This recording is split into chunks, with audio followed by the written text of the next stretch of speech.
ikan toda. Menurut Sahibu Hikayat, sebermula ada seorang datuk yang sakti mandraguna sedang bertapa di tengah laut. Namanya Datuk Mabrur. Ia bertapa di antara Selat Laun dan Selat Makassar. Siang malam ia bersemadi di batu karang di antara percikan buih, debur ombak, angin, gelombang, dan badai topan. Ia memohon kepada Sang Pencipta agar diberi sebuah pulau. Pulau itu akan menjadi tempat bermukim bagi anak cucu dan keturunannya kelak. Hatta ketika laut tenang, seekor ikan besar tiba-tiba muncul dari permukaan laut dan terbang menyerangnya. Tanpa beringsut dari tempat duduk maupun membuka mata, Datuk Mabrur menepis serangan mendadak itu. Ikan itu terpelanting dan jatuh di karang. Setelah jatuh di air, ikan itu menyerang lagi. Demikian berulang-ulang. Di sekeliling karang, ribuan ikan lain mengepung, memperlihatkan gigi mereka yang panjang dan tajam, seakan prajurit siap tempur. Pada serangannya yang terakhir, ikan itu terpelanting jatuh persis saat Datuk Mabrur membuka matanya. Hai ikan, apa maksudmu mengganggu semadiku? Ikan, apa kamu? Aku ikan toda. Raja ikan toda yang menguasai perairan ini. Semadimu membuat lautan bergelora. Kami terusik, dan aku memutuskan untuk menyerangmu. Tapi, engkau memang sakti, Datuk Mabrur. Aku takluk, katanya, mengengap-engap. Matanya berkedip-kedip menahan sakit. Tubuhnya terjepit di sela-sela karang tajam. Jadi, itu rakyatmu? Datuk Mabrur menunjukkan ribuan ikan yang mengepung karang. Iya, Datuk. Tapi, sebelum menyerang tadi, kami telah bersepakat kalau aku kalah, kami akan menyerang dan mematuhi apapun perintahmu. Datuk, tolonglah aku, obati luka-lukaku, dan kembalikanlah aku ke laut. Kalau terlalu lama di darat, aku bisa mati. Atas nama rakyatku, aku berjanji akan mengabdi padamu. Bila engkau menolongku, Raja Ikan Toda mengiba-ngiba. Seolah sulit bernapas. Insangnya membuka dan menutup. Baiklah, Datuk berdiri. Sebagai sesama makhluk hidup ciptaannya, aku akan menolongmu. Apapun permintaanmu, kami akan memenuhi. Datuk ingin istana bawah laut yang terbuat dari emas dan permata dilayani ikan duyung dan gurita.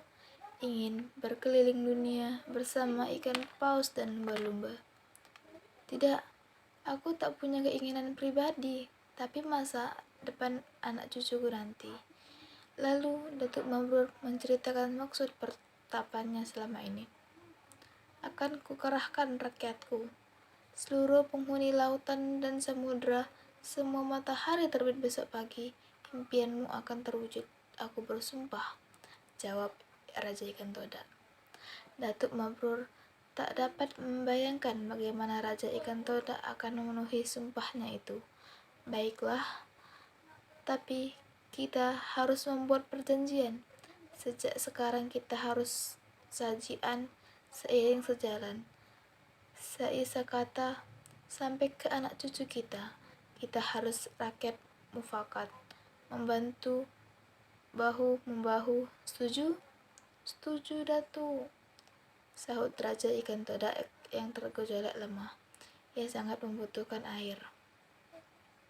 Mendengar jawaban itu, Datuk Mabrur tersenyum. Dengan hati-hati dilepaskannya tubuh Raja Ikan Toda dari jepitan karang, lalu diusapkan lembut. Ajaib, dalam sekejap darah dan luka di sekujur tubuh Raja Ikan Toda itu mengering.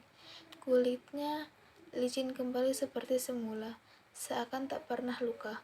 Ikan itu menggerak-gerakkan sirip dan seekornya dengan gembira. Dengan lembut dan penuh kasih sayang, Datuk Mabrur mengangkat Raja Ikan Toda itu dan mengembalikannya ke laut. Ribuan ikan yang tadi mengepung ke karang kini berenang mengerumuninya, melompat-lompat bersukaria. Saijan, seru Raja Ikan Todak sambil melompat di permukaan laut. Saijan, sahut Datuk Mabrur. Sebelum tengah malam, sebelum batas waktu pertapanya berakhir, Datuk Mabrur dikejutkan oleh para gemuruh yang datang dari dasar laut. Gemuruh berlahan, tapi pasti. Gemuruh suara itu terdengar bersamaan dengan timbulnya sebuah daratan dari dasar laut. Kian lama, permukaan darat itu kian tampak, naik dan naik, lalu seluruhnya timbul permukaan.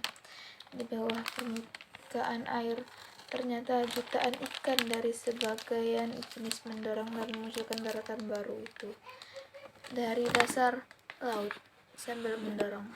Mereka serempak berteriak, "Sajian, sajian, sajian!" Datuk Mabrur tercengkang di karang pertapanya. Raja Ikan Todak telah memenuhi sumpahnya.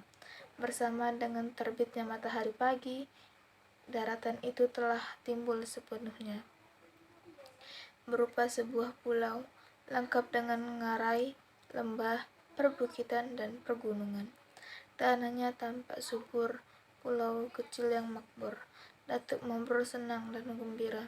Impian tentang pulau yang akan menjadi tempat tinggal anak cucu dan keturunannya setelah menjadi kenyataan. Permohonan setelah dikabulkan dengan memanjatkan puji dan syukur kepada Sang Pencipta, ia menanamkan Pulau Halimun.